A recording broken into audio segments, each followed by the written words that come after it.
Hello મિત્રો, સ્વાગત છે તમારું અમારી આ ચેનલમાં। આજે આપણે હોળિકા માતાજીનું દહન કેમ કરવામાં આવે છે એનો ઇતિહાસ જાણીશું। મિત્રો, હોળી જેને રંગોનો તહેવાર તરીકે પણ ઓળખવામાં આવે છે, તે વિવિધ કારણોનું મહત્વ ધરાવે છે। તે અનિષ્ટ પર સારાની જીતનું ચિહ્નિત કરે છે। મિત્રો, પ્રાચીન સમયમાં આ તહેવારને હોળિકા તરીકે પણ ઓળખવામાં આવતો હતો। જાણવા જેવી રસપ્રદ વાત એ છે કે ઘણા ઇતિહાસકારો એવો પણ દાવો કરે છે કે હોળીનો તહેવાર ખ્રિસ્ત પહેલા પણ ઉજવવામાં આવતો હતો। ઘણા ધાર્મિક અને પ્રાચીન ગ્રંથોમાં આ તહેવારનો ઉલ્લેખ છે।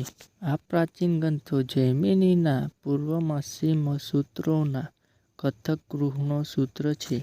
વિદ્યાપ્રાપ્ત રામગઢ ખાતે 382 જેટલા જૂના પથ્થરોની શિલાલેખો પણ હતા, જેમાં આ તહેવારને હોલી કૃત્ય તરીકે પણ ઉલ્લેખ કરવામાં આવ્યો હતો। હોળીનું મૂળ મધ્યકાલીન ભારતને શોધી શકાય છે। ઘણા બધા ભીંતચિત્રો છે જે વિવિધ ભારતીય મંદિરોમાં હુબેહૂબ ચિત્રાત્મક તરીકે હોળીનું પ્રદર્શન કરવા જોવા મળે છે। હોળીનો આ તહેવાર હોલિકા અને પ્રહલાદ સાથે પણ જોડાયેલો છે। જ્યારે હિરણ્યકશ્યપ પોતાના દીકરો પ્રહલાદ, જે ભગવાન વિષ્ણુનો ભક્ત હતો, તેને કેટલીક પ્રલોભ તથા બીક બતાવી તેમને ઈશ્વરની ભક્તિ દૂર કરવાની પ્રયત્ન કર્યા હતા, પરંતુ પ્રહલાદ ડગ્યો નહીં અને પોતાની ભક્તિ ચાલુ રાખી। તેને પ્રહલાદને મારવા માટે કેટલાય ઉપાયો કર્યા, પરંતુ ઈશ્વર કૃપાથી દરેક ઉપાયમાં નિષ્ફળ રહ્યો। અંતે પ્રહલાદને મારવાનો ઉદ્દેશ હિરણ્યકશ્યપે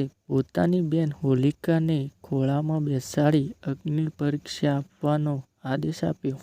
હોલિકા, જેની પાસે એક એવી ઓઢણી હતી કે જેને ધારણ કરી તેનાથી અગ્નિ પણ બાળી શકે નહીં, પ્રહલાદે પિતાની આજ્ઞાનું પાલન કર્યું અને વિષ્ણુને પોતાનો જીવ બચાવવા માટે પ્રાર્થના કરી। અંતે જ્યારે અગ્નિ પ્રગટાવવામાં આવ્યો ત્યારે પહેલી ઓઢણી હોલિકાના માથા પરથી ઉડી અને પ્રહલાદની વીંટાઈ ગઈ। આથી હોલિકા અગ્નિમાં બળીને ભસ્મ થઈ અને પ્રહલાદનો સાજો ને સારો બહાર આવ્યો। આમ હોલિકા દહન થયું। તે ઘટના હોળી કારણથી બની। પછીથી ભગવાન વિષ્ણુએ દ્વારા હિરણ્યકશ્યપનો વધ કરી, જેમાં વિષ્ણુ ભગવાને નરસિંહ અવતાર ધારણ કર્યો, જેમાં ભગવાન અડધું શરીર મનુષ્યનું અને અડધું સિંહ જેવું શરીર અને બરોબર સંધ્યા સમયે ઘરને ઉંબરઠે પોતાના ખોળામાં ફાડી પોતાના નખ દ્વારા ચીરી નાખી હિરણ્યકશ્યપનો વધ કર્યો। આમ આસુરી શક્તિઓ પર દૈવી શક્તિઓનો વિજય થયો, આ પૂર્વ છે। આ કારણથી હોળી માતાજીનું દહન કરવામાં આવે છે।